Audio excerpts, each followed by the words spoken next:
Hi there, listeners. Abdul here. I'm hopping in at the beginning of the episode with a little announcement, and I am joined by Russ Moore, DM of Dungeons & Dragons. Hey, Abdul. Thanks for having me. Thank you for joining me for this pre-roll promo. Listeners, you might recognize Russ's voice from a Halloween crossover episode that we did with the Dungeons folks a couple of years ago. We're coming in at the beginning of this episode with a little announcement to let you know that Dungeons has just released their Christmas episode, which I guessed it on as, well, maybe Russ, maybe you should describe what the context of the episode was. So some time ago, I asked Abdul if he wanted to play Santa, which it seemed like a perfect fit to me. But then also Santa as a baby.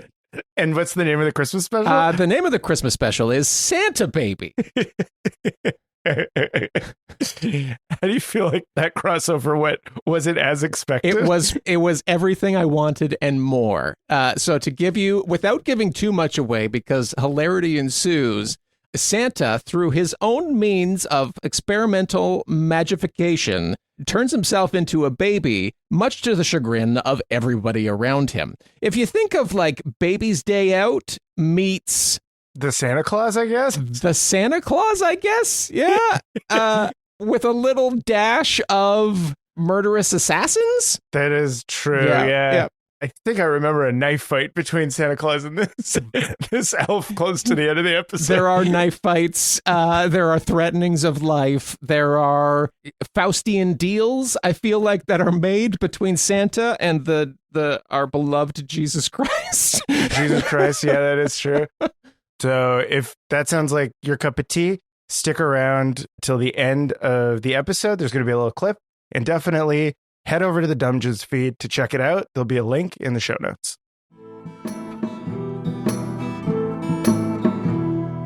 Gather round, friends, let me tell you a tale of three heroes, noble and bold. A brute, a druid, and a thief who is but 9 years old. You know them by name, you know them by deed. Their quests are famously daring. So here I sit, singing to you an adventure that is worth sharing. Tucker's the brute, he knows not his home, he loves to sing and fight.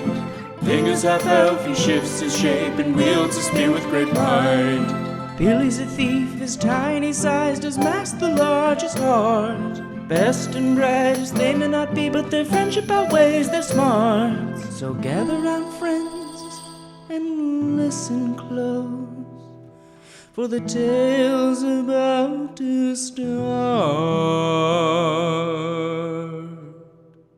Hello, everybody, and welcome to Spout Lore. I'm your game master, Shawn O'Hara. Joining me, as always, playing Tacoma Dome the Barbarian, Abdul Aziz. Hello, everybody. Playing Ving the Half-Elf Druid, Paul Oppers. Hi. And playing Fat Billy the Halfling Thief, Jessica Ty. Hello.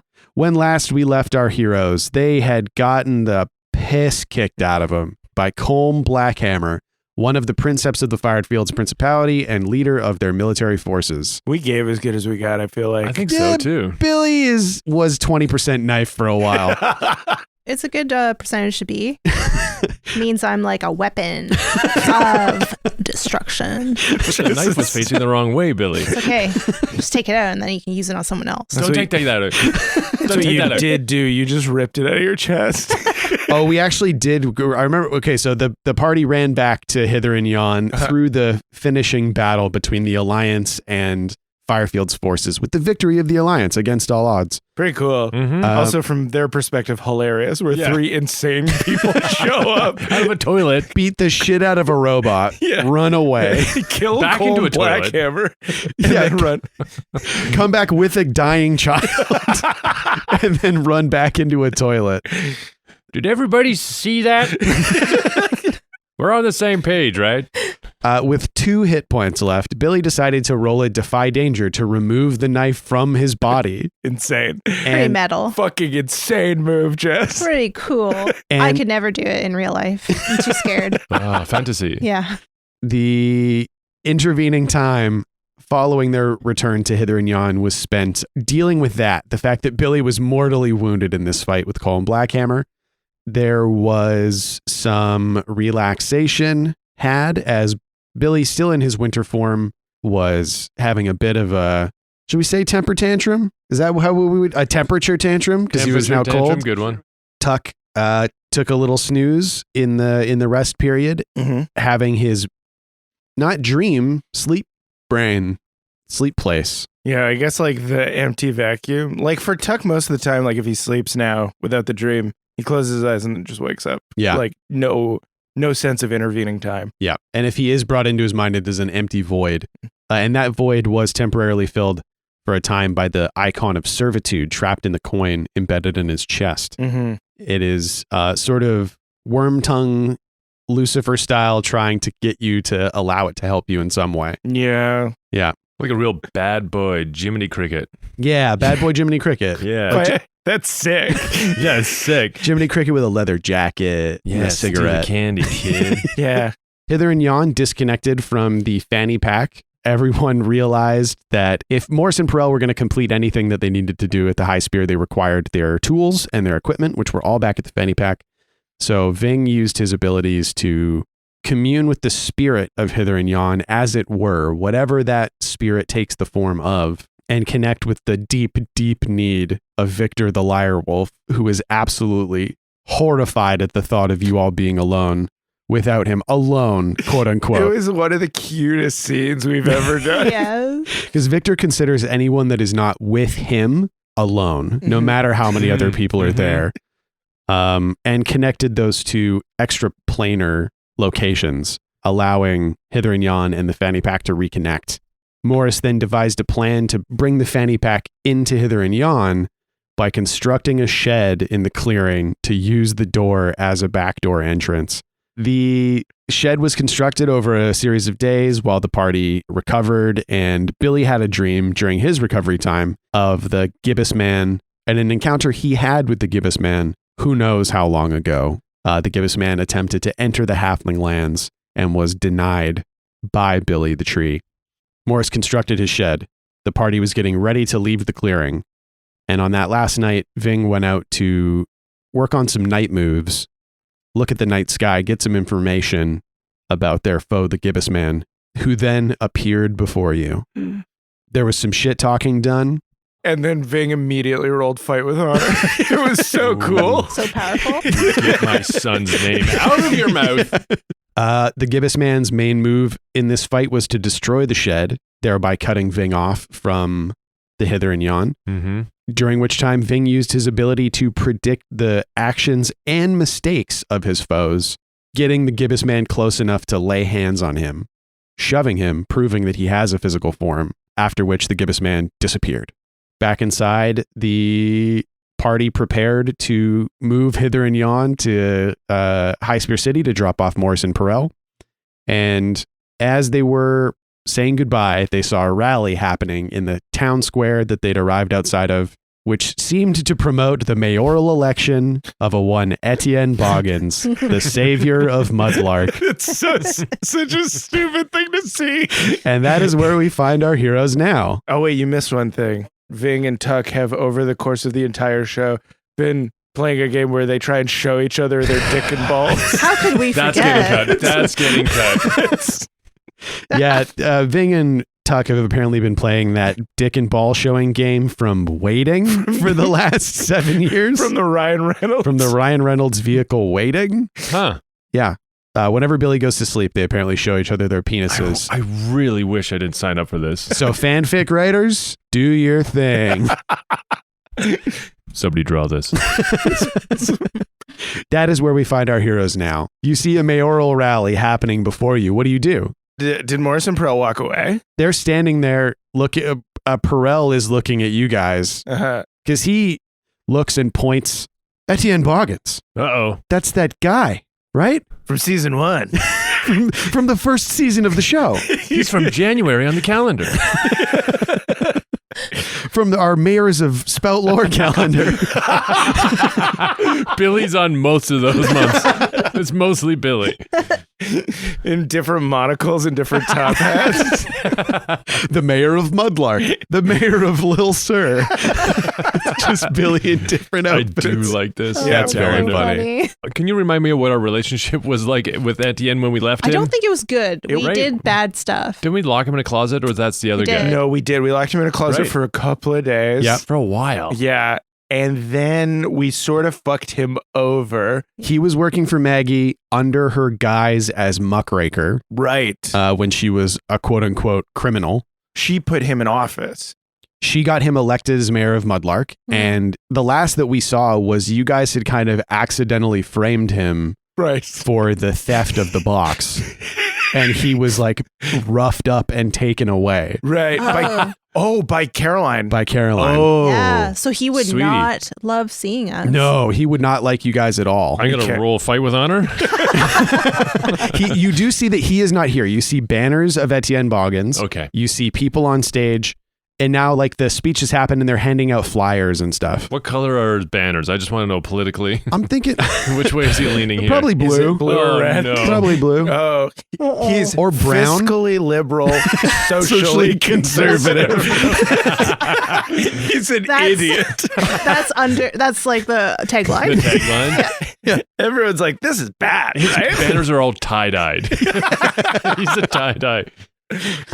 Actually, I do wonder if they might be kind of brown. Because From he's from, Mudlark? Mudlark? he's trying to play up this savior of Mudlark thing. So they're brown and green. He's from Vertgrass, though. He's from so he's from the Black Tree Principality. Right. He was mayor of Mudlark, Mhm. and now he's running for mayor of High It's Spear. tie-dyed black, green, and brown. Yeah. This is camo. Uh-huh. It's camo. It's It is camo. Because he wants to be the strong, like, military leader. Does he? Oh my of the God. Alliance.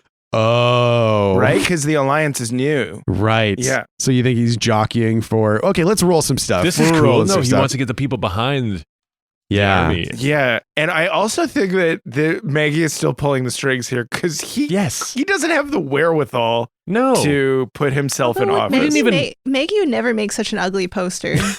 Yeah.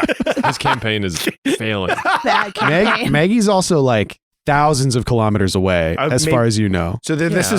is maybe a different branch of the Menders. Could be. I personally think that this is his own thing.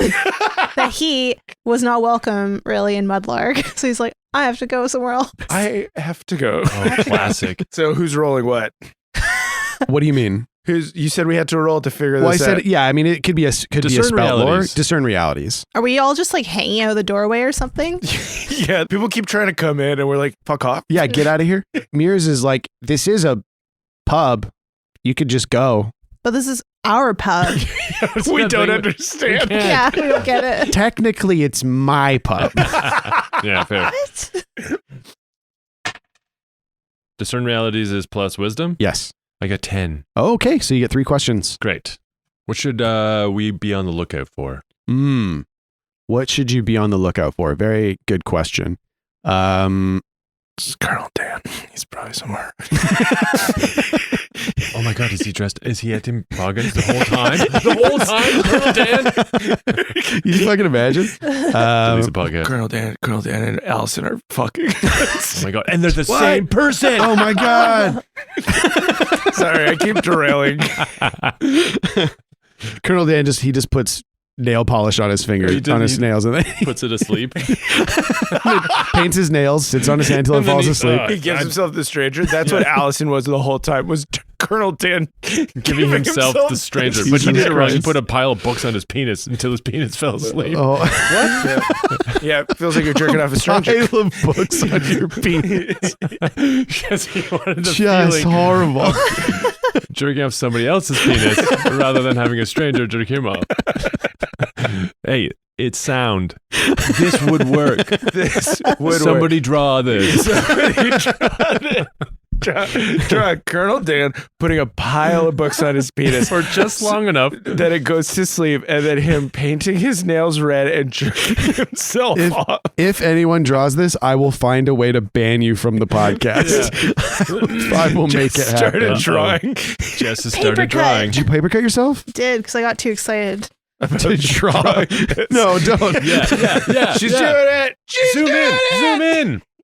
Yeah, Well, yes. Jessica drew Wow, a those are stack really of books on a long. penis. It's really long. That's a really good stack of books. That's a stack of books on a penis. Oh my God. I didn't Paul sign reached it. for his phone so fast.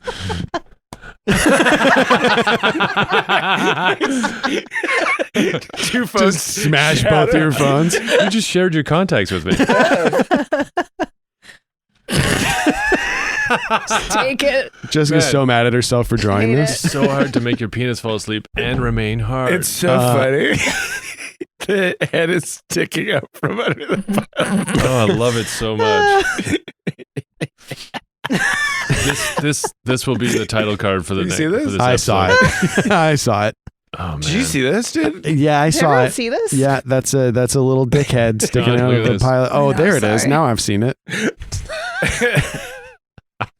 Oh man, I'm making this my background. So I think so the thing that you need to be on the lookout for, Mhm. you are looking at this crowd, which is not huge. Yeah. It's not a huge crowd. Do they seem like they're supporting him?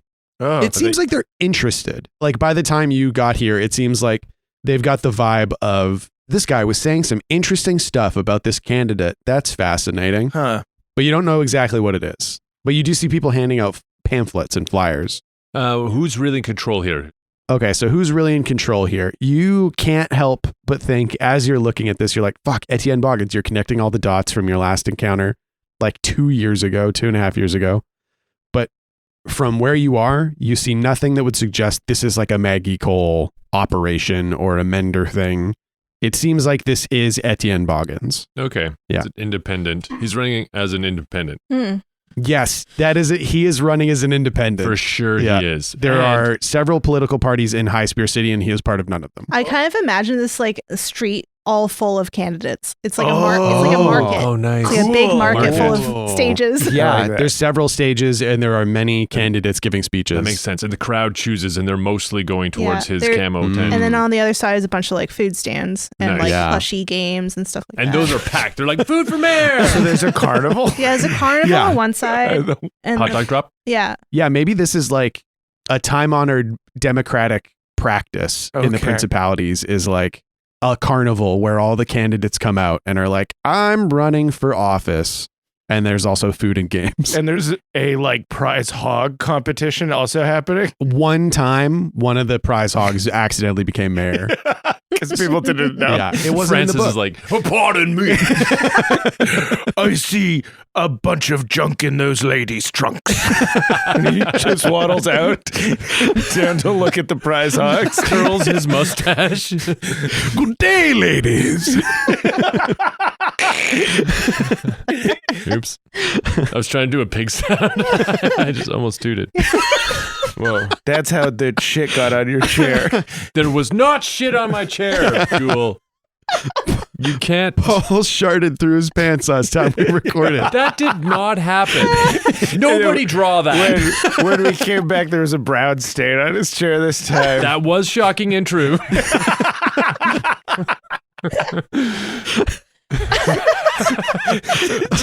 Just totally Shocking. middle school turn on you. But then also fully acknowledge that didn't happen. That didn't happen. That is shocking and true. That is shocking and true. I will recognize that as an adult person. Okay, yeah. So I mean, oh, you get one more question. What here is not what it appears to be. Oh, interesting. So you are a warrior of great experience. You are adept at recognizing, especially with your newfound role as this repository of ancient knowledge, you're good at reading people's intentions. And you're seeing a lot of people in this crowd that all seem off, but not off in like a sinister way. Off in you're like, oh, those are people that are pretending to be casual. Oh. Like there's somebody that'll like go up to a cart and like pick up an apple and like look at the apple, but be like looking or like clearly watching the crowd. Ooh, okay. Yeah. Can I use Refresh Street Rat? Remind me what that one is. I get to ask, what is the biggest threat here? Cool. Then yes, absolutely. So what? Yeah, Tuck scans the crowd and he sees these weirdos being weird. And Yeah. weird. And those are you notice like there are like guards walking around, you know, Uh-huh. like the classic, I've got a helmet and a little tabard and a spear Mhm. and I'm here for security. But these individuals, of which I think from where you are, you see like 4 or 5 spread out through the crowd. Mhm. Those are the most dangerous people here. Yeah, it overlays a Terminator vision. Yeah, totally. Yeah. And you are picking out like, oh, this person's got like a knife like hidden in their vest. Mhm. Like they're all armed and they're all secretly armed. You see dangerous lumps in people's clothing. But because Tuck is an idiot, he's just been standing slack-jawed for like 2 minutes. And looking at the people who are trying not to have attention drawn to them, just like, Staring, drool's coming out of your mouth. I look drunk. I look like a drunk guy about to get in a fight. Tuck, what are you doing? Those guys are dangerous. Okay, play it cool, cripes. Your clothes, give them to me. You should close your boots on your motorcycle. And your motorcycle. Yeah. So what's your plan here? Like, are you sticking around for this? I kind of want to now. All these bad guys roaming around. Mm-hmm. Yeah. Etienne Boggins is trying to get elected for mayor. Mm-hmm. Canonically, we do not let that guy be mayor. It is our moral responsibility to make sure he's not mayor. Stop it. We have to take this side quest. It's foundational to our characters. I want to be clear to you, and I want to be clear to the listeners. You guys can walk away I know. right now. Well, This is so fun. yeah, I feel like we kind of but Morris and Perel do have work here. Yeah, of course. So And they'll be here for a month or two, probably working on this. But we don't want Morris and Pearl stuck somewhere where there's like these like armed assassins or whatever they are. Mhm. Yeah, what Yeah. if they are associated with the Benders? Then the wizards are in great danger here. Mm. Yeah, so we have to make sure that Morris and Perel are safe. Yeah. Yeah. So I guess this would be. Oh wait, did you guys bully me into agreeing that the high spear's over the mall? No. No, Okay, no, great. no, we no. accepted. It's on like a cliffside. On a cliffside, Yeah. yeah, It's on a mountainside that is at like the city is at the base of this mountain. It's kind of like the chief in Squamish. Yeah. Squamish. Yeah. And there's a big tower on top of it. Isn't the high spear like thousands of feet in the air? Like I you can wouldn't see say it from miles away. It's like a skyscraper. It is. You guys did see it from very far away. Yeah. In the like second season when you were traveling, you saw it from very, very far away. It Cool. almost seems like there should be something holding it from above.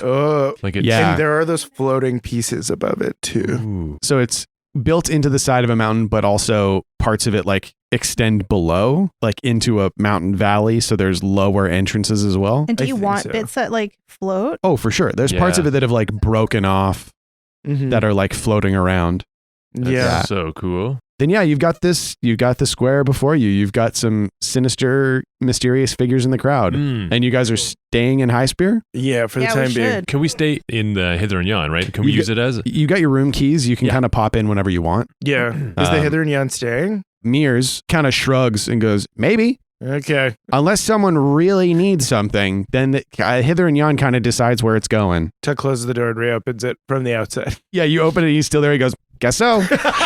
Don't do that. Victor is at the door, like trying to nudge it open, like, let me come.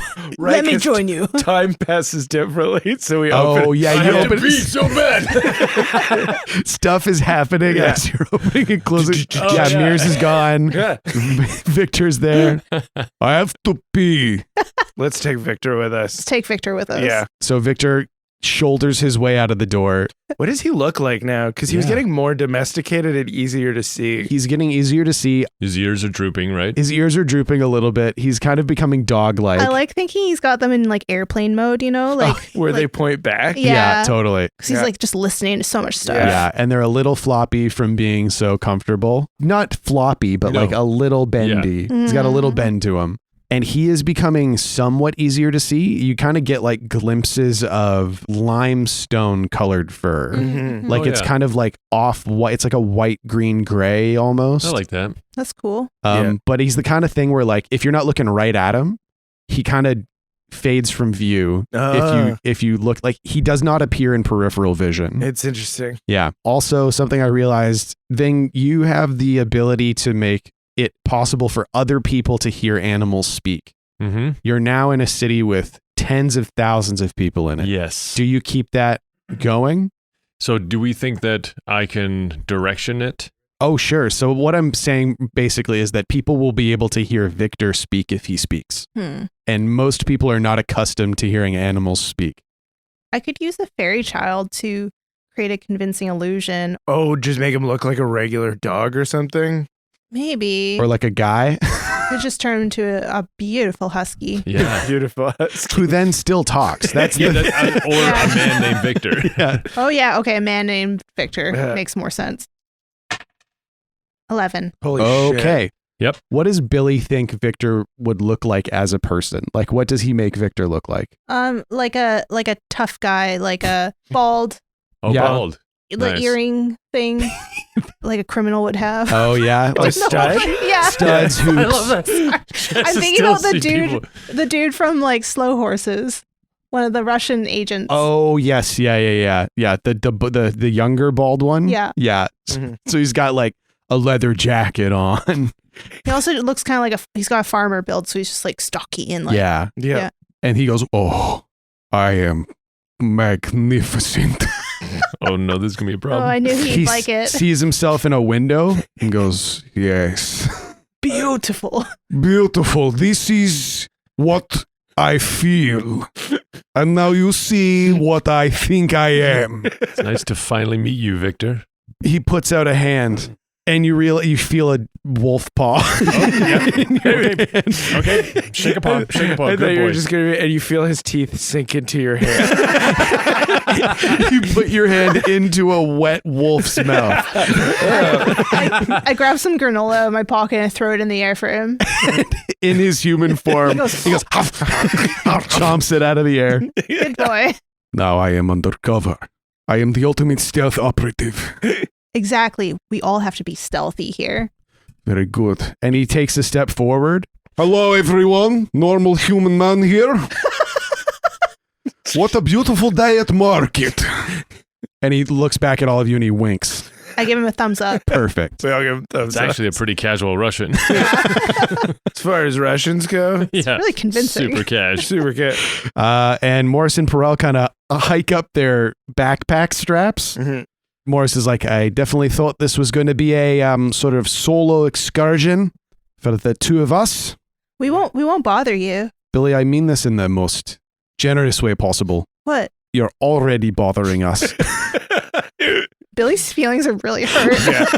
But then it shifts to a wide, and because Victor isn't used to like his bulk in a market scenario, he tips over an apple cart. Apples everywhere. And he goes, yes.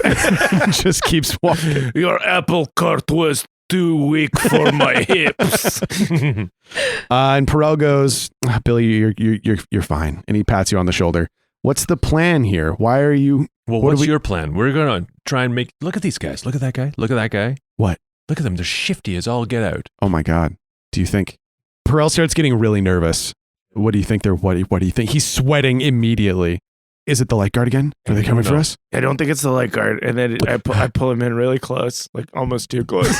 And I'm like, all right, Perel, Uh-huh. the last time we interacted with ATM Buggets, he was working for the Menders. These guys might be Menders, right? Mm-hmm. Right? So maybe keep a low profile on all the magic stuff when you're here. Very low pro. And you see him like start tensing his muscles and he like shrinks down a little bit. What? Not like not magically, but he starts like curling in his shoulders and like dipping his head a little bit. And he's like, got it. I have to suppress my thalamic field. Is that what you just did? Yeah. Did you fart? No, it not smells yet. really bad. Okay, I did a little bit. Okay. Okay. All right. Maybe it is best you guys hang out because if these are menders, that's going to be a real problem. Yeah. We'll keep our distance. We'll follow you. You take the lead. Okay. So the goal, like Morris and Perel's goal, is to get to the High Spear, Mm-hmm. which is where do we think it is in relation to where you are right now? Far away? It's got to be like on the outskirts of town, right? Yeah, totally. The entrance to it? So I guess your main concern here would be drawing the attention of the people in the crowd, like the sinister people. How do we determine what they're on the lookout for? Do I still have any of my thiefy things? Well, which one are you thinking about? Connections? Yeah, absolutely. I want to sidle up to one of the game tents. So connections, as we all remember, is Billy leaves a sign of some kind for the ragamuffins in an area and asks for something. Great. Oh wait, no, I'll do the candy apple cart. Yep. There's a person selling candy apples here. One candy apple, please. Right away. I don't know who this guy is. And he holds out a candy apple. I take it. What's going on here? I don't know. Is Billy buying it? Is Billy just buying a candy apple? Yes. Okay. 1 coin, please. Do I have a coin? You might. I would like to use a fairy child to charm him. Okay. Because I don't want to check if I have money. Okay. Don't remember if I have any money. So you spend your fairy hold to charm an individual, which I believe your summer form allows you to do for longer. Ooh. So yeah. you've charmed this I candy have. apple person. Oh, shit. Yeah. He says that I look just like his son. You look just like my little boy, and for you a candy apple on the house. Wow, thank you, sir. Oh, of course, it's my pleasure on such an auspicious day as the Mayor's Carnival. Mayor Fair. The Mayor Fair. Mayor Fair. And I wish him a good day and eat the candy apple. Stick out. Stick out, yeah. One bite. Scooby-Doo. Delicious. And then I use the stick to carve a little symbol on the nice. ground. In the dried mud. In the dried mud. Oh, I You love used that. a fairy hold to get a stick. Sure did. Amazing. There's so many sticks laying around. Yeah. I This love is it. a good steak. Yeah, this is a really good stick. And also, this is you totally in summer form. You're chilling. You're spending fairy Yeah. hold. Oh, man. Spending them like crazy. Okay, so what do you roll for connections? Charisma. Okay, great. Ooh. 9. 8. How are you aiding? I'm going to bring up a little bit of water that's you're like carving into the mud, but it's like concrete. So it's going to give it a little moist.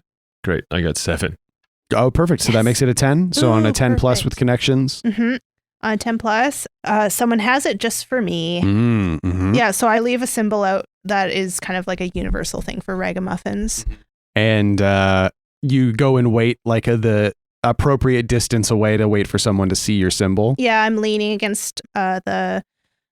Gosh, I haven't gone to enough carnivals to know all the booths. The one where you like you shoot an arrow at a duck, like a fake duck. A real arrow. A real arrow though.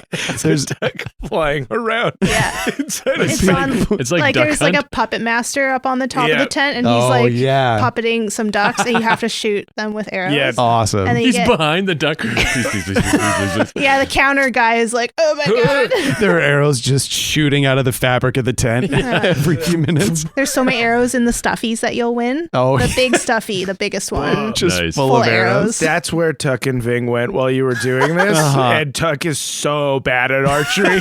He's so angry. He's just like, stop telling me to chill out. I can get one, okay? You gotta relax your elbows. Yeah, you got to relax your elbows. Everybody stop telling me to relax. Okay, it's not working. I see that. And Billy, after a while, I'm leaning against the post with the stick in my mouth like a piece of wheat. and you see a little ragamuffin notice the sign on the Yeah, ground. I flick the stick onto the ground. I walk up to him What does this ragamuffin look like? like a long beanpole kid, brown hair and blue eyes. And he's looking very casual. Yeah. He's got a little button in his hand and he's flicking it like a coin and catching it. It's a pretty sweet coin you have. Thanks, it's Snatch. It's a button. Used to hold my pants up. And now, and he lifts up his shirt and he's got a belt on. Don't need it. Whoa. Ain't that the truth? And the kid nods. Wow. So, you need something? I see you've got that little sign there. I imagine it's this. that? Universal symbol It's for, the for ragamuffins. Yeah, the universal S. symbol is the cool S. Yeah. It's the cool S that It's a everybody cool draws. S. Yeah. I don't know if you've noticed, but there's some like weird, shifty looking fellows hanging around the fair. His eyes widen and he like grabs you by the shoulder and he pulls you behind the arrow booth. Tell me what you know about them. There are arrows shooting over your head constantly. We keep having to duck. Tuck. Fuck! We're flat on the ground now. Relax your shoulders. Ving, give me more coins. I need more coins. Points, sure, here. So you guys Perel, do you have any coins? I don't have any money. I'm a wizard. I mean, I'm a poor. Nice. All these heads look over and they're like, no, he's just a poor. He's just a poor. Just poor. So You you're just like- misspoke. You're laying on your stomach with this kid. Uh-huh. Yeah, just don't. You can't be too obvious with these guys. No, I'm trying not to be. I'm trying to be pretty chill about it. The word on the street, the scuttlebutt, is they rolled into town about a week and a half, 2 weeks ago. Yeah. Just as the adults were getting ready for the mayor fair, then all of a sudden, new candidate, Which one? and he gestures towards Etienne Boggins. Boggins. Yeah, that's the name. I can't read, but I assume that that's what it says on that banner. That's also what I assume it says. I recognize his face. Yeah. So many bees. Mhm. I recognize most of the shapes of those letters, but not enough of them to understand fully. There's for sure one B in there. Bees shaped like butt. That's how I remember. Exactly. It is shaped like a butt. And boobs. Oh. Ving's, I'll go back to the stand. Relax your shoulders. I wave Ving away. You're embarrassing me. Sorry. It's just so cute. You're friends like you guys. Yeah, I don't know what their deal is, but they're definitely connected to that Bobbins guy. Do you think that like they're on his side? I think so. They must be. Did they come in with him? I didn't see them come in with him, but people have, like the other ragamuffins have been saying that they've been around him. Where are those dudes staying? They're staying at the Spearmint B&B near the mall. I know a kid that steals bread from there, and he said that they've got a couple rooms out there. Oh, right. All Yeah. right. Okay. Thanks, man. Yeah. And if you need anything else, and he flicks his button in the air, he snatches it. You just ask for buttons. And he starts rolling away just on his side, longwise. Aw. A tear escapes my eye. Goodbye, Buttons. You're a real hero.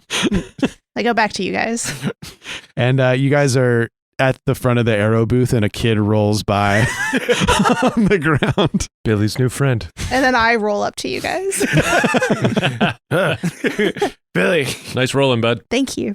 I want to tell you what he told me. Oh, yeah. Go for it. Apparently those dudes came in with Boggins, and they're staying at the Spearmint B&B, wherever that is in the mall.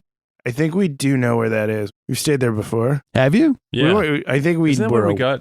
Oh, that's where you got Love and Lust from. Yeah, we got Yeah. Love and Lust from the Spearmint. So yeah, you should be able to get to the Spearmint B&B if that's where you're going. Yeah, I feel like we should roll out, try and figure out what the fuck's going on with these guys. We all roll out of here. Yeah. Did you win a stuffy? 2d6 plus dexterity? Fuck. I decreased my dexterity. Of course you did. 5. Can't help you. There's the guy that runs the booth is currently wrapping an arrow wound in his shoulder. Yeah, we could. No, I didn't get a stuffy, but we have to leave now because they called the cops. I got mad and they called the cops, and that guy got stabbed with an arrow, I guess. Accidentally. Fuck. Yeah, so you can head to the Spearmint B&B. Mhm. Okay, so you're walking through town. High Spear, we haven't really seen. What's High Spear's architecture like, do we think? Rocky? Yeah. Rocky, Stone? Mhm. Lots of glass, Yeah. like windows. Yeah. Mm-hmm. Tall, narrow windows in stone buildings. Yeah. Mhm. Lots of masonry, fine masonry. It's almost like the city was carved out of the mountain. Yeah. I like that, Oh, too. yeah. I like that a lot. Like there are some buildings that look like they're a single piece. Yeah. Yeah. There's a little bristly pine tree. Oh, yeah. yeah. Little like small parks. I wonder what High Spear was before it was the capital. Because Kenos was the capital just a generation ago. It was like a bureaucratic center we did this in an Outlander. Oh, I thought that was, the High Spear City was Was the bureaucratic diplomatic zone. center, Mhm. which is Yeah. why it's kind of smaller. Yeah. Yeah. It's like a government lawn, like that Yeah. style, like Yeah. old. Oh yeah, huge lawns. Yeah, Mhm. And then it Very makes lawns. sense too that it's protected by like the mountains because it keeps them protected, but also it's like harder to get in and out. Right. 'Cause Yeah, it's just totally. like the one or two ways in. But Yeah. it also means that they haven't, and then because everything's made out of stone, they haven't suffered massive losses by hoarders or Uh-huh. Yeah. hordes of outsiders or Yeah. by fire. So Yeah. everything's really, really old and fountains everywhere. A lot Nice. of stairways, Yeah, Mhm. it's a loads of lot like lots of levels. Oh, it's a very like yeah. elevated. There's a lot of elevation differences in the city. That's Stepped cool. city. Stepped. Yeah. A lot of like old forums, like the big open, have been taken over by like people setting up shanty Stalls. towns or Yeah. stalls in them. Mm-hmm. So the streets were kind of like pristine, like ivory tower style, but now Mhm. they're like lined with stalls everywhere you Yeah. go. Yeah. Like if people lived in the Acropolis in Rome and Yeah. stuff, Totally. like Yeah. they take over the ruins and make it their own. Yeah. Right, I completely forgot we did the Outlander where like the mall was initially built as like the UN kind of place. and Basically, then yeah. got built up over time to Which is- service people. Why the High Spear is here. Yes. Because they needed a way to translate everyone's languages. those, Of course, so yes. that they could broker like peace deals and stuff. Makes sense. Perfect sense. So yeah, there's a big, that's why there's so many people running, and like democracy is such a big thing here because they're very obsessed with the democratic ideals, whether or not they are successful in actually representing them. So yeah, you're passing through a fairly bustling, mid-sized city. You're passing food stalls and restaurants, people on the street. What's the environment like right now? I guess it is. There's lots of campaign posters all over, plastered to walls. People handing out flyers for all their candidates. People hawking goods. Yeah, Oh, busking. yeah. People entertaining on the streets. 'Cause Yeah. It's a good time to do the things. I think there's more people here than there usually are too, because it's all the refugees from the riverways that have come up. Totally. Right. Yes. So the city is like kind of over capacity right now. Yeah. I bet Yeah. there's lots of like trailers Mm-hmm. and like wagons and stuff where Yeah. people have brought their goods or like sleeping in them. Or performances. There's a cringe festival going on right here. Cringe The festival. Cringe Festival. Yeah. So there, you enter like one of the larger like fountain squares, and there are wagons everywhere, and there are tents set up, and there are like cook fires going on because they've sort of designated this area as like a refugee center. And it is the square in front of the mall. So the mall is on the other side of this big long square. Oh, cool. Towering structure. Yeah. Fucking huge mall. Yeah. And then high above in the distance, climbing up the side of the mountain that washes down over High Spear City, is the High Spear itself. A massive structure of metal and glass. Yeah. People who have lived here for a long time can tell what time of day it is by where the shadow falls in the city. Oh, cool. That's Or like, sweet. yeah, and like the movement of the disconnected pieces are kind of like Yes. a clock almost. That's really Yeah. cool. People Yeah. really know the And patterns like of wind it. chimes, like all the crystals, like. Oh, yeah. yeah. That's so cool. Like the Falling pieces asleep. that are floating around it. Yeah. Yeah. Cool. Sick. You kind of follow your half-remembered path back to the Spearmint B&B. You pass through this densely populated square, and you see people from all across the lower principalities that have come here fleeing the war. Families gathered around fires, just like cooking stuff on spits. Just a real press of humanity sort of situation. It's like noticeably tenser, maybe, than when we were here last. Yeah, exactly. There's the kind of thing where like there are now a lot of people from a lot of different places all living very close together, and there might be some clashing of ideals and motivations and politics. The High Spear can bring your language together, but it can't bring your views together. Exactly. Yeah. We see a couple of fights break out. Yeah, totally. Yep. Over just like, some Space. yeah, like kid, like this is my tent. My tent goes from here to here. And he's like, my tent goes from here to here. And then they just start beating the shit out of each Oh, other. Gosh. Sick. Oh, that really escalated. That escalated so fast. That was kind of for nothing. Guys, it's pretty tense in here, eh? They both start yelling at you. Hey, you piece of- did you hear that guy? He said it's intense. That's some kind of pun. Make us look like idiots. Come at me, I dare you. I'm rolling for honor. Fight for honor. I got a 3. Fuck. Just these two dudes pile on you. Oh, shit. Just laughing, Vic's laughing. Yeah, so you can pass through this fairly simply. Like you're just walking through a very tense spot, but the Spearmint B&B is sitting there on the corner that you remember it sitting on. Because it was like right next to the entrance of the mall, right? Yeah, it's just across the road. Okay. Tuck wants to stealthily move through the crowd so he doesn't draw the attention of potential watchers. Yeah. Because if they're a covert operations group, they've probably got like people monitoring the crowd that is outside Spearmint. Could do. So he wants to secretly get through this crowd. 2d6 plus dexterity, I guess. Okay. Hey, you, guy. Me? I poke a random person. Who, me? Yeah, you. What's your name? Randall. Randall? Can you give me your clothes? What? No. Give me your clothes. Why? I'm super obvious. I have to be more stealthy. So this is going from I have to be stealthy to I have to strip this man. So this is going to be charisma, not dexterity. Okay, come on, give me some clothes. I don't know. I'm trying to sneak into the Spearmint B&B. I'll bring something back for you. Oh. Is this a parlay? Free shampoos. Yeah. Free shampoos. The most What? exciting. Wait a sec. They got them little shampoos in there. Yeah, they do. And it's still continental breakfast time, so I can bring you some old oranges. Hot damn. Continental breakfast. All right. Roll it. Okay, here we go. 10. Oh, Nice. he's like, I don't know, when he starts unbuttoning his shirt, but if they got them little shampoos in there, I want something with yo-yo-ba in it. Something with ylang. Okay.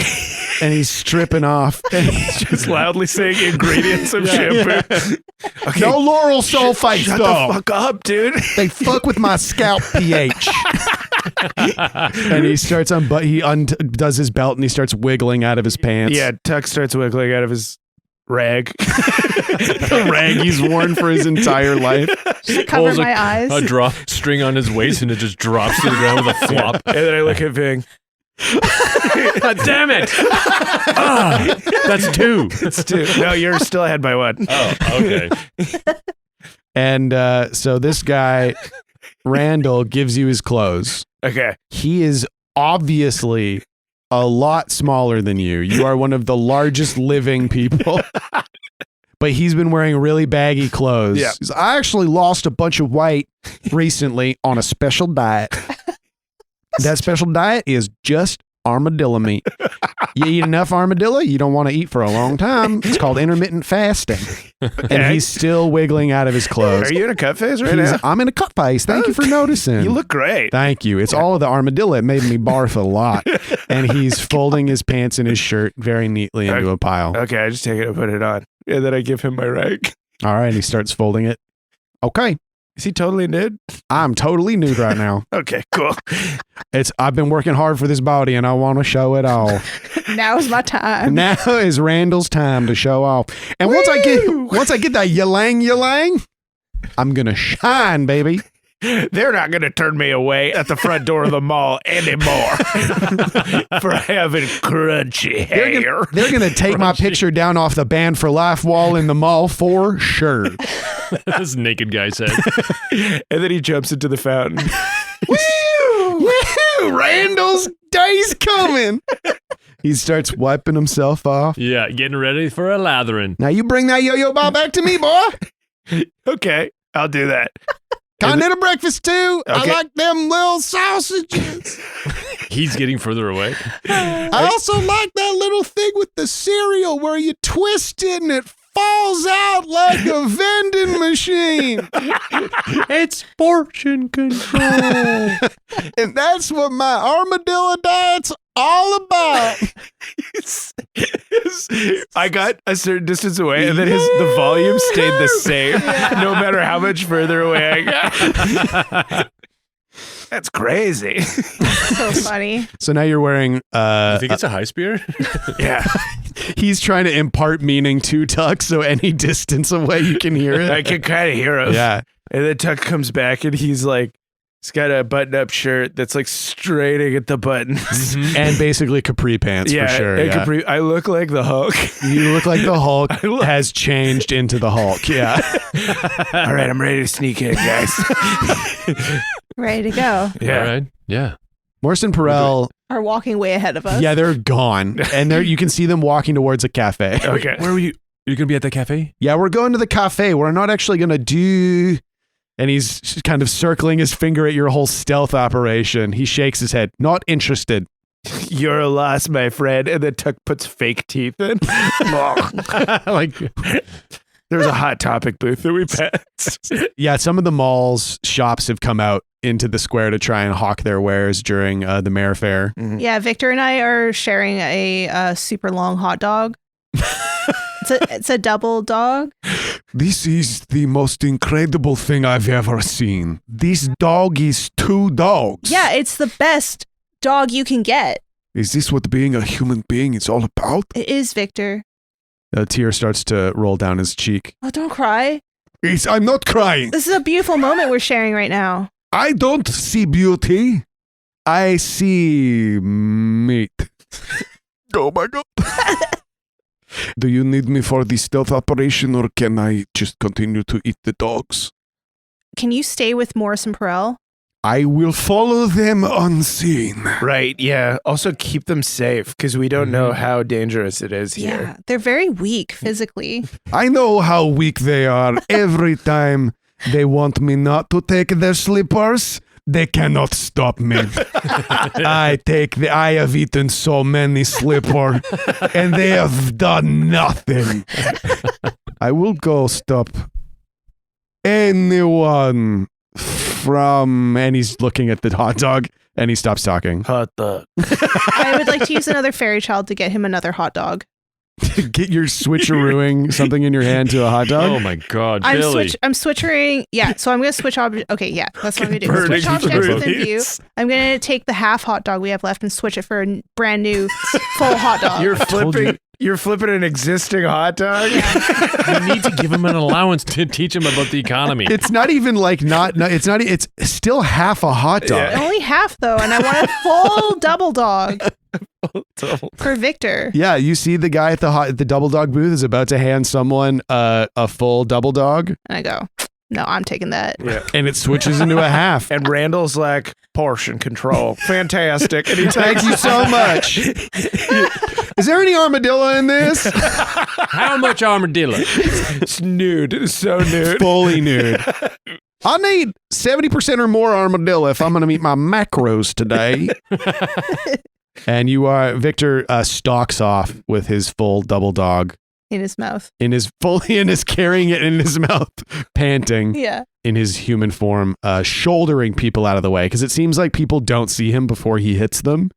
And then he just plows right through, but he disappears into the crowd. Ving's gone to a booth and he's got Etienne Boggan's mare thumb up shirt. Nice. He's all decked out in full camo. Oh, yeah. Oh, Yeah. sweet. They always hand it out for free. It's fun to go undercover after dressing camo. Yeah. What's Billy? Does Billy have a stealth outfit? His stealth outfit is a bag was blowing around in the wind. The most beautiful thing I've Put ever that seen. on. Yeah. Just a lovely bag. Just a plastic bag. Yeah, it's a burlap sack that held powdered donuts.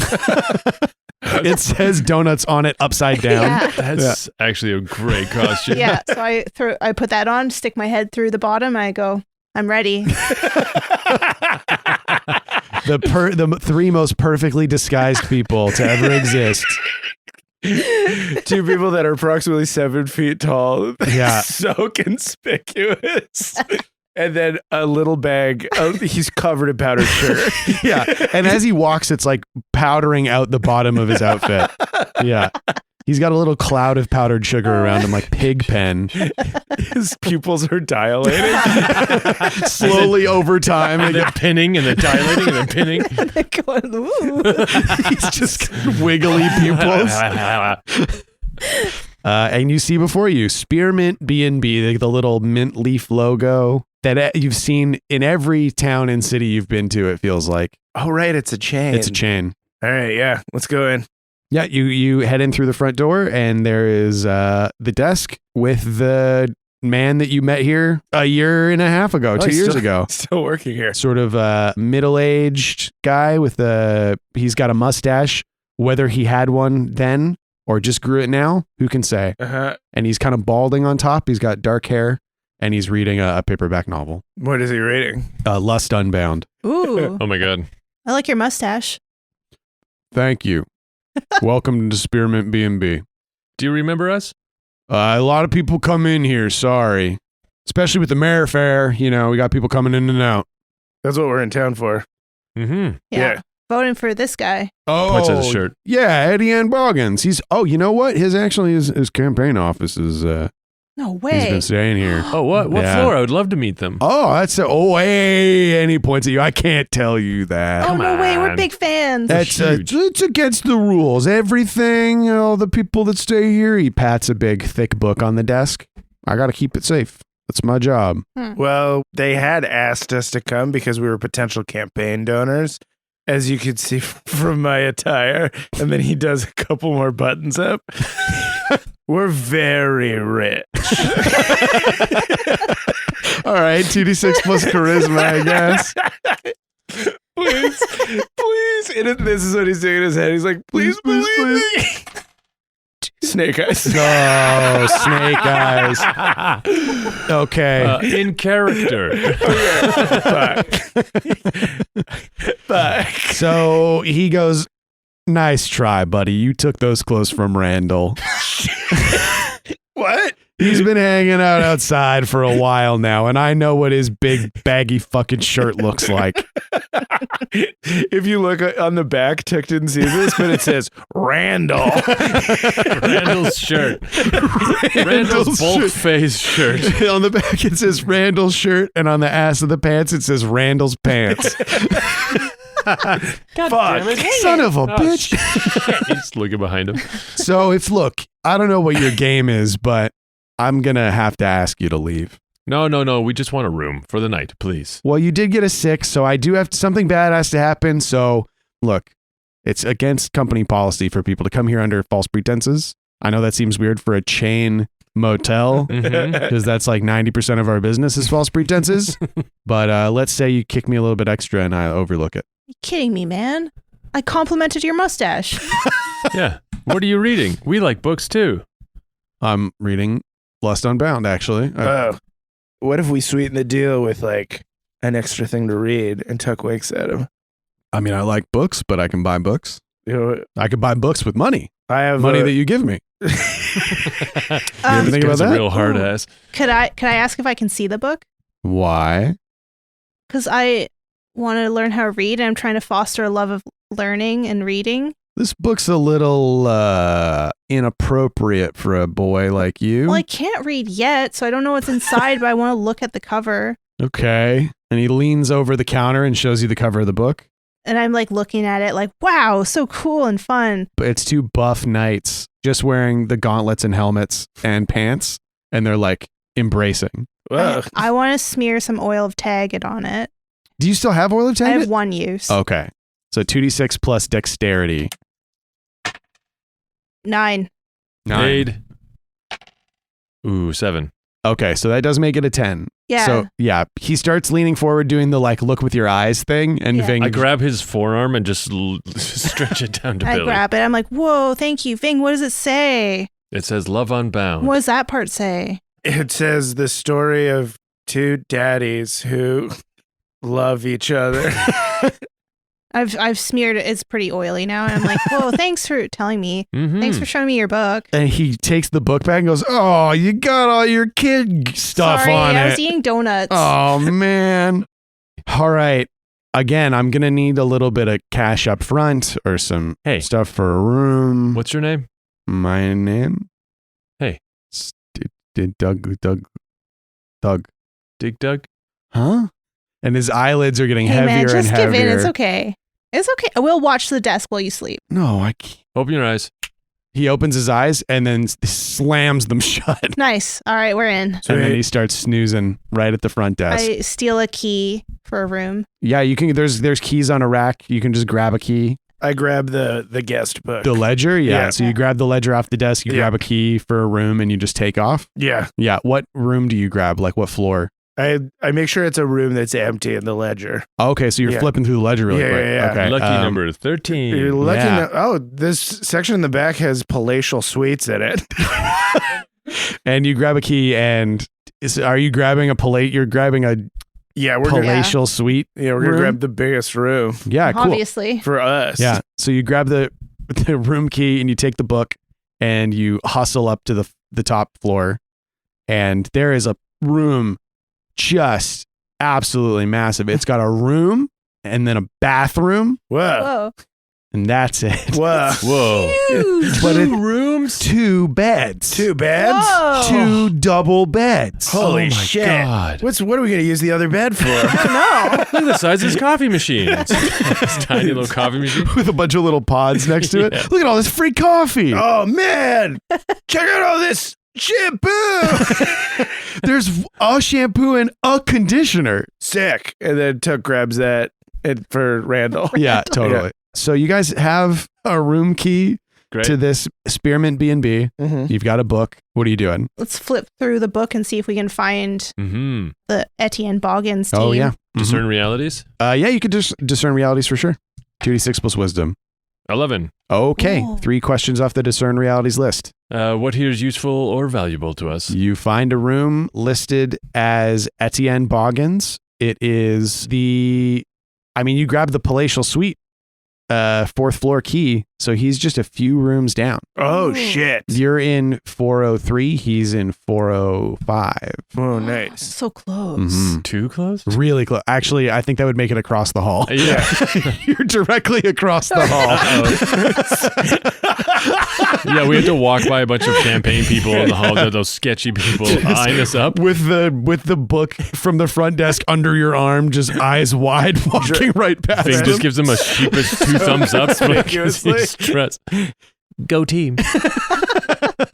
So are his henchmen or whatever staying in the rooms around him? You didn't. So you do see that there is one more room that is taken out, but it is under a name you don't recognize. What's the name? It's The Bad Boys. Bad boy.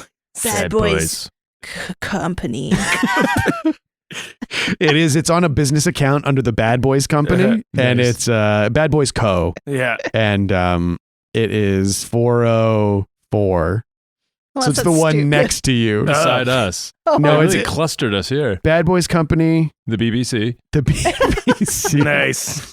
Really well funded. and it's the room next to you. Okay. Mhm.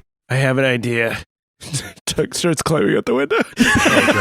Okay, right out the window, and you are overlook. The thing is this window's overlooking the street. So what do you do? What's your plan here? Tuck was thinking of climbing over to see who's in the room next to us. Yeah. Yeah. No, that makes perfect sense. Yeah. I mean, I do think it's funny that you're sending the 7-foot-tall, 500-pound member of your party to climb out onto a window ledge. But it's great. This is what Tuck would do. Yes. Yeah.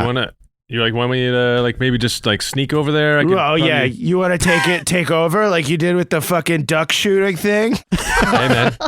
Yeah, if you relax your elbows enough, you could probably go unseen out Relax that window. this, dude. And then Tuck farts and then climbs out the window. Yeah, he flips thing off. Climbs out the window.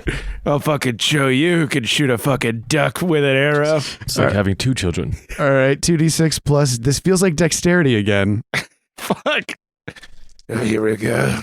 I'll fucking show Bing who's good with an arrow. Piece of shit. Okay, so that's 9 because I rolled a 10 and I have a -1. Okay, so 7 to 9. I'll aid him. Okay.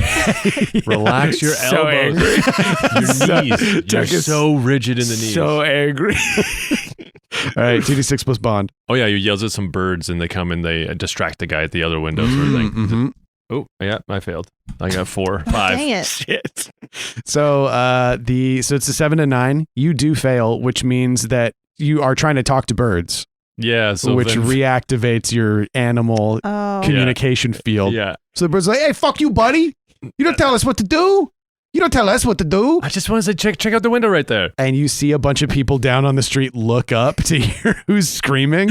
And you see, Tuck, you're climbing out the window, and you start to hear somebody open the window. Oh, shit. Billy, you wanted to aid? I want to run outside, knock on the door, Oh. and I'm going to tuck myself into the donut bag Oh my god. like I'm room service. Someone Like gave a us a snack. free This is bag of great. donuts. Holy shit. Roll 2d6 plus bond. This is an aid, I think. 11. So Amazing. you hear somebody start Shit, opening the window, and Billy runs out, knocks on the door, and curls up inside the donut bag. Yeah. And you hear somebody go, "Oh, somebody's at the door," and their fingers go back inside. And then it took us, and then a bunch of birds shit all over me. Just covered in bird shit. This is what we think of you telling us to check stuff out, you piece of This shit. is what happens when somebody tells me to look at something. But you are able to get to the window unseen and unnoticed. Okay, cool. I look inside. Yeah, you see a room with 2 double beds, clothes all over the place. Discern realities. Yeah, totally. Let's see who the fuck's in here. Oh, 6. Hey, How are you guys aiding in this Ving situation? goes out on the ledge too. Sneak, sneak. Get the fuck out. This was supposed to be stealthy. Yeah, we're being as stealthy as possible. This 4 isn't. floors off the ground. We're so high up. Go ahead, 2-6. Holy I failed shit. again. Oh my God. Oh my gosh. Okay, so you guys are both out on the ledge, 4 floors in the air, Yeah. roughly 60 to 80 feet. I do have Luck of the Fair Folk, which lets me aid from any distance. Oh yeah, Oh, sick. Yeah, Thank you. that Yeah. works. Yeah. Yeah. So wait, are you aiding my aid? Yes. Okay, great. So you what got a did you roll? 6. I got a 6. So you got a 6. So if you can aid Ving, it Ving. would aid. Okay, we're doing this again. I I'm love gonna it. aid Bing. Yeah. I'm gonna create a convincing illusion. Mhm. And I'm gonna look like when they open the bag, I'll look like a bunch of donuts. Fresh baked. Yeah. His hand goes into the guy's mouth. I'm just grabbing like granola, like Strikes to feed us. So the creating a convincing illusion does cost a fairy it child. sure does. Okay.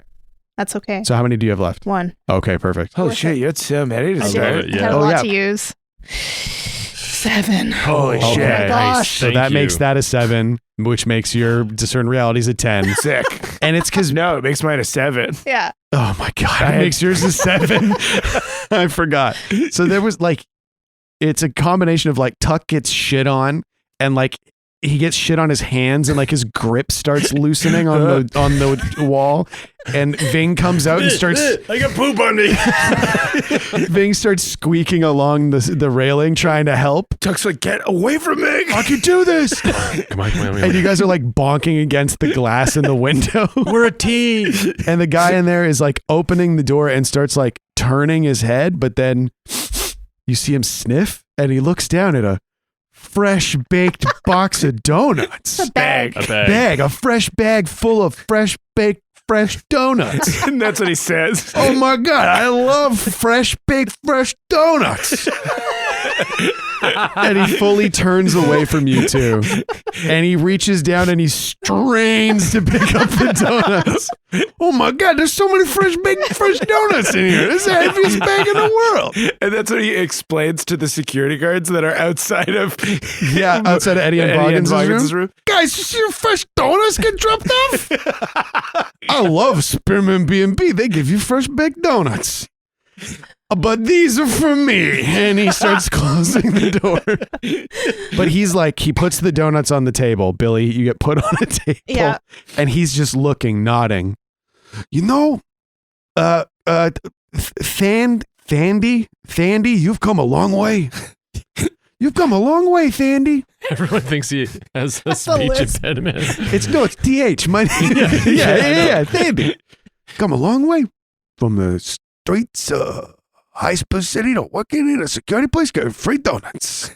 This guy's just talking to himself. This is what your bare success is you have the opportunity to answer one question as this guy is just like, no, I'm just going to appreciate the little things, like a fresh bag of donuts. Smells good. Don't even want to taste them. Not yet. While he's doing this, Tuck and Vig are like slowly snuck into We're like, the we window. see him over his shoulder, like Over his shoulder as he's Like nodding falling in the in. darkness. Shut the fuck up. Shut the fuck up. stop relaxing your elbows and get that fucking way now. Just like We're knocking covered in over shit. knocking over a lamp, picking up a lamp, just holding it, watching Thandy He as he turns around. goes, probably some brown sugar donuts in there. I feel like I can smell them. I've had mini donuts. I haven't had maxi donuts. I'm so excited. I grew up in the High Spur Mall, and now here I am getting free donuts at a hotel. Ving's laying like a bare rug laying on his face in front of the fireplace. Slowly bringing his butt up. and then inching. Slowly inching forward. What are we trying to find out? Does he have a badge? I want to discern realities. I Can I? imagine Tuck is behind a curtain. Yeah, totally. It's kind and Tuck sees it. It's kind of like when Catherine Zeta-Jones is going under those Yeah, lasers. totally. Yeah. But like one curtain is flat against the wall, the other one is 5 feet out Goes into out the in a room. It's so huge. But Tuck does get a question. This Yeah. was his basic. He gets one my question from gosh, Discern yeah, I forgot Reality. what we were What doing. discern realities on what seems to be a useless individual to investigate. But you do see there's stuff all over the room. Like Okay. there's He clothes was everywhere. Working security. yeah. And he starts reaching his hand out to the donut. He goes, Thandy, no. You gotta wait. Makes it even better. They'll be gone. Now they just gotta bring the room together a little bit, I think. I love my job. What here is not what it appears to be. The fucking donut. God damn it, what a waste. That's true. Tuck is like, holy shit, a box of donuts. A bag of donuts is on the table. Fresh box of fresh donuts. Fresh box of fresh donuts over there. Holy shit. I gotta kill this guy to get those donuts. And Thandy is standing in front of the donuts and he's like, man, I love my job. Doing security for a kind of weird guy who's running for mayor. You know, Thandy, now that we're alone, I think we can voice some concerns that we've always had about the job we've been doing. I think that guy's wearing a wig. I think he's wearing a wig for sure. And if it wasn't for my love of free hotel stuff, like donuts and little shampoos and the little hair nets they give you in the shower, I would say something, but I don't want to jeopardize that, even though I think that guy is wearing a wig. He starts reaching towards the donuts. It's just that Etienne Bargains is wearing a wig? That's all he's revealed? And and Dandy, I was also thinking of something else that I saw that was concerning to me, that I'm voicing to myself. He's a real exposition Thandy. Thandy Exposition, that's my name. From the alleyways of the High Spear Mall, they've always known me to be the guy to summarize events. I also heard this guy talking, and he has a fancy accent. But here's the secret, Thandy. He doesn't have it all the time. Well, I think I might have myself a little donut. And These fresh baked donuts ain't getting any fresher. and soon they're going to be a bag of fresh stale donuts. And Billy, you see a hand start reaching towards you. Yeah, and I lift up like a pinch of granola, and it looks like a little mini donut popping up. Uh-huh. Do you think this is maintained by your convincing illusion? I am laser focused. Okay. A donut. Yeah. Do we think that the donut is going to stay a donut after he removes it from Billy's hand? Probably. You said convincing illusion. This is a convincing illusion. Yeah. So he's got a full donut in his hand and he starts reaching it towards his mouth, and you see, even if he doesn't realize it, his fingers are like pinching together as they're going towards his mouth, and he puts a little bit of granola in his mouth. He goes, "Oh, that's delicious. Tastes like a fresh baked donut. Oh, a lot of oats in there. Must be some kind of oat donut, Thandy. Well, now it's time for me to turn slowly back towards the room in general. I sure hope everybody is where they're supposed to be." I'm rolling fight with honor. Oh, no, not Thandy. Thandy, no. Not the simple idiot. So fight with honor would be a brawl. If you're going to fight this guy, it's going to be kind of loud. Are you comfortable with that? No. Okay, Ving's gonna go sneak inchworm style up to his feet and try and, jump up and cover his mouth. Yeah, totally. Do a sneak 2d6 attack. plus dexterity to get close to him. Okay, my dex is at 0. Boxcar, 12. Oh, Holy shit. shit. Gosh. Yeah, he's, all right, here we go. Time for me to slowly turn back towards the room and my bed. And as he turns around, Ving is right behind him, covering his mouth, saying, "Looking for this? Looking for what? Looking for us?" Who are you? Whoa, he took it really well. You're trying to knock him out? Yeah, Okay, then roll your damage. 3. That is plenty to knock this man down into a position where he is not loud. Yeah. Shush. He's scared. Sorry. Oh my gosh. Ving kisses him on the cheek. And So sorry. Okay. That was really loud. I just scared the shit out of Jessica with a Okay, kiss. I'm just in fight or flight mode now. From a kid. Okay, somebody has to fight Jessica or let her run away. Yeah. Run, Jess, run. Run away from the kiss. No, I'm gonna fight her. And his eyes are wide, and you've got your hand over his mouth. Thandy, we're not gonna hurt you. He's like pointing at he's like shaking his head. What? Yes? Oh. I'd let go of his mouth, but just enough. He nods. What? Are you here for the donuts? These donuts were never meant for you. No. No. But I ate one. That's right, Thandy. These donuts were meant. Oh, where'd you come from? Hey, I'm still talking from behind the curtain. Oh, Fucking curtain is talking. it's my conscience. He knows. My conscience knows I ate a donut that wasn't mine. Oh, no. Did you see your name on those donuts? No, you saw the donut's name on those donuts. Oh, my God. What are you going to do to me? Tuck comes out from behind the curtain. Oh, no. And then Tuck goes, from now on, you work for us. Roll. Okay, all right. I can't give you this easily. Roll a 2d6 plus charisma. Okay. This is very funny. Thandy, we know all your dirty laundry. Uh-oh. You won't shut up about it. Yeah. No, we know all the fucked up stuff you had to do to get this job working for Etienne Boggins. And you're going to be a mole for us. 13. 13. Yes.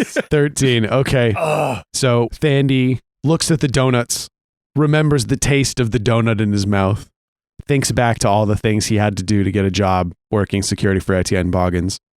And you see his eyes well with tears. And he nods. Okay. I'll do whatever you need me to do. What do you need?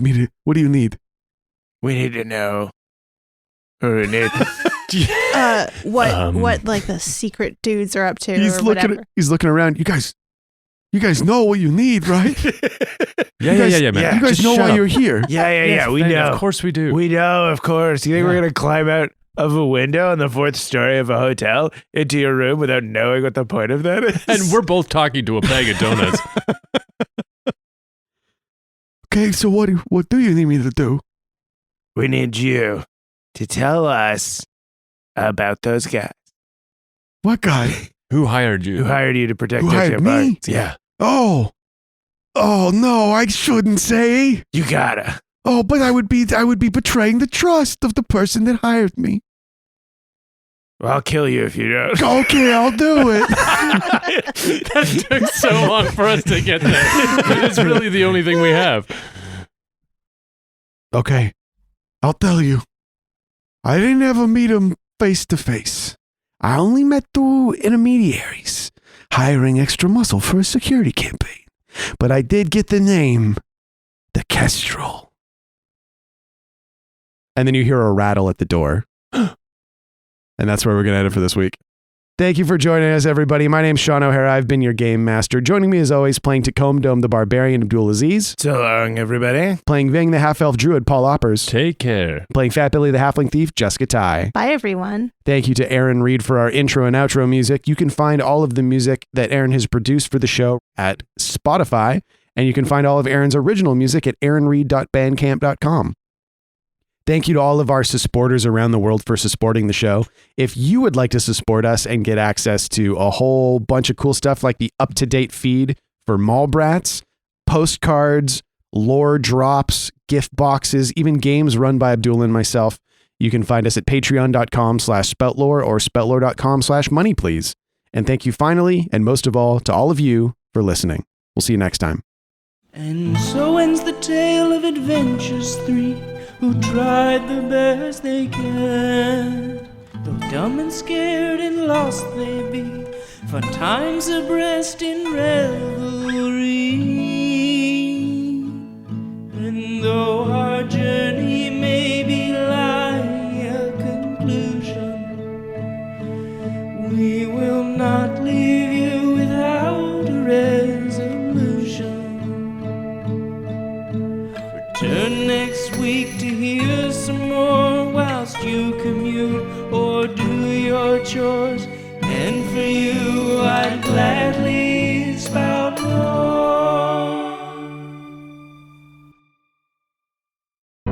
The Fable and Folly Network, where fiction producers flourish. As promised, listeners, here is a clip of the Dungeons Christmas special, Santa Baby, out now over on the Dungeons feed. Links to the episode will be in the show notes. Spout Lore is proudly a Spout Lore Studios production. A podcast for best friends by best friends.